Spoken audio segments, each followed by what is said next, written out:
You're an interesting man, Scott Lang. You have a daughter. Dad. You're an Avenger. Have I killed you before? On February 17th, He can shatter existence. nothing can prepare you You may not want her to watch this. for the new dynasty. Ant-Man and the Wasp Quantumania. Rated PG-13. Experience it in 3D February 17th. Welcome back, everyone. It's Charlie. Marvel released a new Ant-Man and the Wasp Quantumania Kang scene where he talks about killing the Avengers and not remembering which Avengers it was, meaning he's faced many variants of the Avengers team from alternate universes before this, so we'll break it all down and explain how he got those scars. What happened? You mess with time, it tends to mess back. You'll see. If you're brand new to the channel, be sure to subscribe to get all the videos. We're doing an IMAX ticket giveaway for the movie. All you have to do to enter is be a subscriber and post all your predictions for Kang in the comments below. I'll be sure to name a new winner during this too. During the new trailer, when Ant-Man is meeting Kang the Conqueror for the first time, he has no idea who Kang is because everyone had been separated when Kang locked onto Cassie Lang's signal. That's him here pulling them into the quantum realm. And at that point, Janet Van Dyne hadn't told them about her history with Kang. She doesn't do that till later in the movie.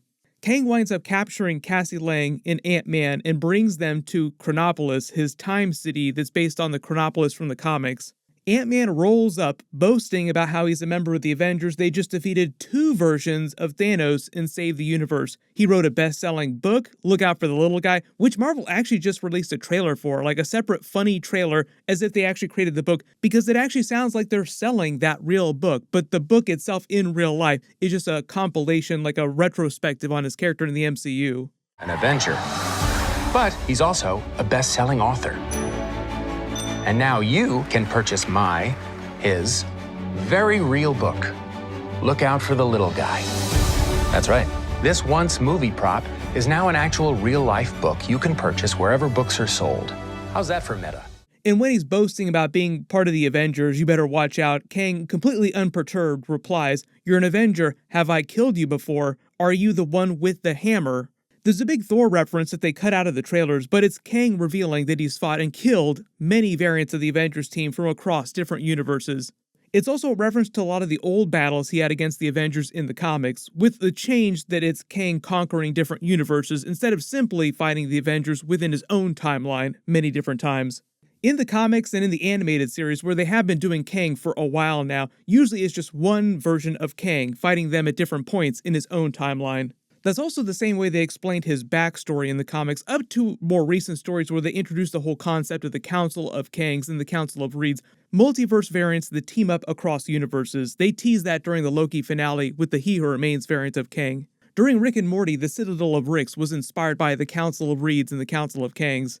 But you notice all the scars that he has on his face, even in what look like the flashbacks where he's not wearing his armor, he's just wearing the green tunic, which is also inspired by his classic comics outfit that's green and purple. Meaning he got the scars before he crashed in the quantum realm the first time. He got the scars when he was busy fighting the Kang Multiverse War, and also, while that was happening, he fought and killed many of the other variants of the Avengers in different universes. Not every single other variant of the team. Theoretically, there'd be infinite universes with infinite versions of the team, and this particular variant of Kang the Conqueror would have only visited some of them.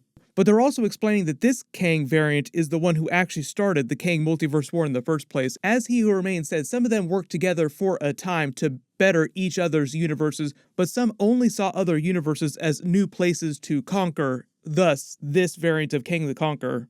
His joke to Ant-Man about forgetting which Avenger he was is a callback to the Spider-Man joke earlier in the movie where the shop owner calls him Spider-Man incorrectly. It's a joke that is successful as he was in helping them find a way to save the universe and using the quantum realm and time travel. Really, we need to thank Chris Pratt for that, and despite all that, the other Avengers are meant to be way more popular than him, like the one with the hammer, Thor. In Spider-Man, for instance. That's also a joke in real life, too. Like, collectively, Spider-Man is probably one of the most popular characters in all of comics in the history of the real world, whereas Ant-Man is just like the super small kind of niche thing, metaphorically and literally. One of the other jokes about merch sales too, like just how much money has Ant-Man earned for Marvel as a character, is that during the movie they're explaining Scott Lang earning a bunch of money on merch that he's selling for himself. Like the little kid has an Ant-Man backpack, but the art on the backpack is based on posters from the actual first movie in real life. Falcon really needs to take a couple lessons from him in how to merchandise his celebrity after Avengers Endgame, because he can't get a bank loan. It sounds like he barely has any money. If Ant-Man has been this successful in starting a podcast, writing a book, and selling all this merchandise, it feels like some of the other Avengers could probably glom onto this idea. But one of the reasons why Kang started the Multiverse War, and this is another connection to his comics backstory, is that in the 30th century, where he's born as Nathaniel Richards on Earth, it's called the time of plenty. No one wants for anything. It's so advanced. There's no hunger, disease, war, chaos. They've solved pretty much every problem that the world has. People still get into fights. They still get injured. They still hate each other. Like, everything isn't totally perfect, but the technology in their practices are so advanced that you could get your arm severed or your throat slashed, and a medic would be able to patch you up in seconds with something like a Band-Aid, and you'd be good to go. Regular school children are so intelligent that they make Iron Man and Mr. Fantastic of the Fantastic Four look like they're cavemen, and Kang is born one of these children. He grows bored with life in that time. Nothing interesting ever really happens because they've learned to control everything. So he takes Dr. Doom's designs for his time travel platform out of the archives, uses them to build his Sphinx time ship, takes that back to ancient Egypt where he sets himself up as the ruler Rama-Tut. The Fantastic Four in the 20th century detect this, use their technology to stop him. Eventually he gets bored with that adventure, fighting them, and escapes going back to the future, while setting up the mutant apocalypse in ancient Egypt as his successor, who then goes on to bargain with the Celestials for even more technology as long as he helps Arishem the Judge continue his plan for growing the population as fast as possible to speed the development of Tiamat in the Earth's core.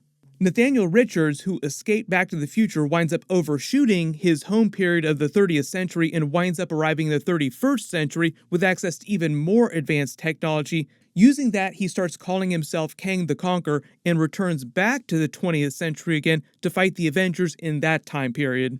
And over time, he just continued doing that, jumping backwards and forwards in time using different technology, different monikers like the Scarlet Centurion, so on and so forth. In the MCU, the difference is that a lot of those different encounters with different Avengers went down with different variants of Kang. In the fights this Kang the Conqueror experience happened in different universes.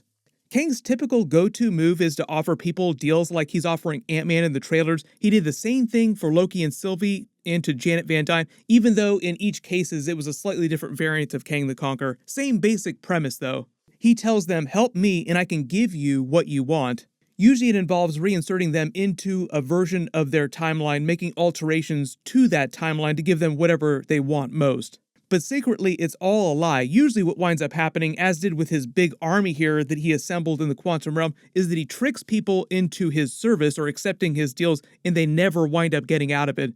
He winds up trapping them into a life of servitude through threats or force, or just stringing them along with more promises. Which is why Janet Van Dyne is telling Scott not to be a fool and accept his deal, because it's a lie. He'll give him back his time with Cassie Lang, but the second that time starts, they get reinserted back into that timeline, Kang is going to wipe out the entire timeline itself, so it won't matter. It'd be like dropping a bunch of goldfish back into a tank and then smashing the tank. That's what Janet Van Dyne is talking about, erasing whole timelines, and that's another reference back to the Loki series, the Kang Multiverse War, and what Kang plans on doing in Avengers 5, Kang Dynasty.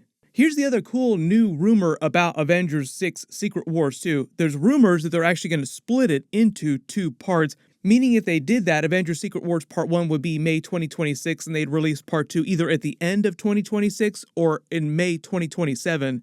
So potentially, we have 3 Avengers movies in 3 consecutive years. That's a whole lot of Avengers. I'm not going to complain about that. That'd be amazing, but that seems like a lot of Avengers movies in a really short amount of time. Remember when they were going to release Avengers 5 and Avengers 6 in the same year? I think we all expected them to delay Avengers 6. Like, there's no way they're going to release 2 movies that big in the same year.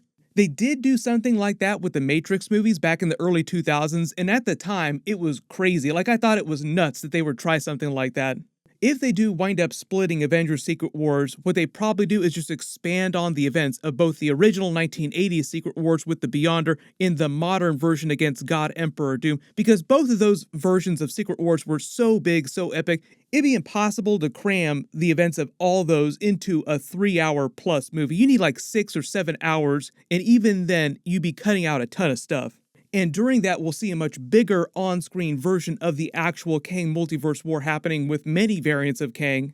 That's why they keep teasing the Kang Multiverse War during the Loki series and Loki Season 2, but we haven't actually seen it play out on screen yet, just because they want to do a huge, crazy version of it.